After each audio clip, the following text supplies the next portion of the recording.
നമസ്കാരം, എൻ്റെ പേര് അനന്തൻ. മറ്റൊരു വീഡിയോയിലോട്ട് സ്വാഗതം.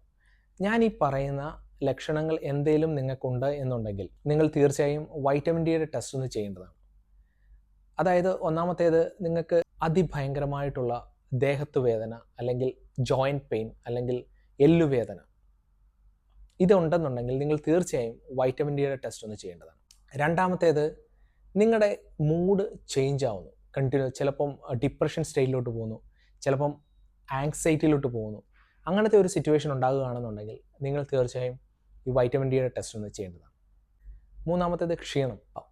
അമിതമായി നിങ്ങൾക്ക് ഉറങ്ങണമെന്ന് തോന്നുക, കിടക്കണമെന്ന് തോന്നുക, ഒരു രീതിയിലുള്ള ഒരു ആക്ടിവിറ്റീസിലും പങ്കെടുക്കാൻ പറ്റാത്തതായിട്ടുള്ളൊരു മാനസികമായിട്ടുള്ളൊരു തോന്നൽ, ഇതൊക്കെ ഉണ്ട് എന്നുണ്ടെങ്കിൽ വൈറ്റമിൻ ഡി ഒന്ന് ചെയ്യാവുന്നതാണ്. ഫ്രീക്വൻ്റ് ആയിട്ട് ഇൻഫെക്ഷൻ ഉണ്ടാകുക, അതായത് നിങ്ങൾ ഈ ഒരു ആൻറ്റിബയോട്ടിക് കഴിച്ചു, അതൊന്ന് പനി ഒന്ന് കുറഞ്ഞു, വീണ്ടും അടുത്ത മാസം വീണ്ടും പനി ഉണ്ടാകുക, അല്ലെങ്കിൽ ജലദോഷം ഉണ്ടാകുക, കണ്ടിന്യൂസ് ആയിട്ട് ഫ്രീക്വൻ്റ് ആയിട്ട് അല്ലെങ്കിൽ ഇൻഫെക്ഷൻസ് ഉണ്ടാകുകയാണെന്നുണ്ടെങ്കിൽ നിങ്ങൾക്ക് ഈ വൈറ്റമിൻ ഡി ഒന്ന് ടെസ്റ്റ് ചെയ്ത് ഒന്ന് ഡോക്ടറെ കാണാവുന്നതാണ്.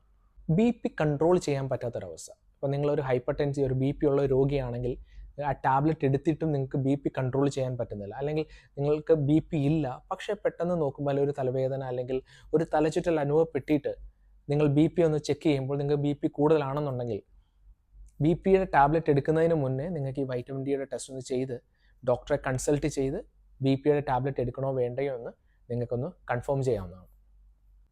അപ്പോൾ ഇതൊക്കെയാണ് മെയിനായിട്ട് ഈ വൈറ്റമിൻ ഡി കുറഞ്ഞാലുള്ള സിംറ്റംസ്. പക്ഷേ ഈ വൈറ്റമിൻ ഡി എന്ന് പറഞ്ഞു കഴിഞ്ഞാൽ ഒരു ഫാറ്റ് സോലുബിൾ വൈറ്റമിനാണ്. അപ്പോൾ ഈ ഫാറ്റ് സോലുബിൾ വൈറ്റമിൻ നമ്മുടെ ശരീരത്തിൽ മെയിനായിട്ട് എത്തുന്നത് സൺലൈറ്റ് വഴിയാണ്. അതുകൂടാതെ ചില ഫുഡുകളിൽ നിന്ന്, അതായത് മിൽക്ക്, യോഗട്ട്, പിന്നെ ഫിഷ് ഐറ്റംസ് ആയ സാൽമൺ, ട്യൂണ, സീറിൽസ്, മഷ്റൂം, അങ്ങനത്തെ ഫുഡുകളിൽ നിന്നും നമുക്ക് ഈ വൈറ്റമിൻ ഡി നമ്മുടെ ശരീരത്തിലോട്ട് കിട്ടും. അപ്പോൾ ഈ വൈറ്റമിൻ ഡിയുടെ മെയിൻ ഫംഗ്ഷൻ എന്ന് പറഞ്ഞാൽ നമ്മൾ കഴിച്ച ഫുഡിൽ നിന്നും കാൽസ്യം, അതായത് ചെറുകുടലിൽ നിന്ന് കാൽസ്യം അബ്സോർബ് ചെയ്തിട്ട് നമ്മുടെ എല്ലിലോട്ടും പല്ലിലോട്ടും പിന്നെ ബ്ലഡിലോട്ടും ഇത് ഡിസ്ട്രിബ്യൂട്ട് ചെയ്യുന്ന ഒരു മെയിൻ ഫംഗ്ഷനാണ് വൈറ്റമിൻ ഡി. അപ്പോൾ ഈ വൈറ്റമിൻ ഡി കുറഞ്ഞു കഴിഞ്ഞാൽ ഈ എല്ലിനുള്ള ബലക്ഷയം ഉണ്ടാകുന്നു, പല്ലിനുള്ള ബലക്ഷയം ഉണ്ടാകുന്നു, ബ്ലഡിൽ ഈ കാൽസ്യത്തിൻ്റെ കണ്ടൻറ്റ് കുറയുന്നു. ആ കാൽസ്യത്തിൻ്റെ അളവ് കുറഞ്ഞു കഴിഞ്ഞാൽ ഈ പറയുന്ന വേദനകൾ, മസിൽ പെയിൻ, ജോയിൻറ്റ് പെയിൻ, അങ്ങനത്തെ പല രീതിയിലുള്ള മൂഡ് ചേഞ്ചസ്, അങ്ങനത്തെ പല രീതിയിലുള്ള സിംറ്റംസ് നമ്മുടെ ശരീരം കാണിക്കുന്നു. അപ്പോൾ ഈ പറയുന്ന സിംറ്റംസ് നിങ്ങൾക്കുണ്ട് എന്നുണ്ടെങ്കിൽ തീർച്ചയായും നിങ്ങളൊരു ഡോക്ടറെ കണ്ട് ഒരു പ്രോപ്പർ ട്രീറ്റ്മെൻറ്റ് എടുക്കേണ്ടതാണ്.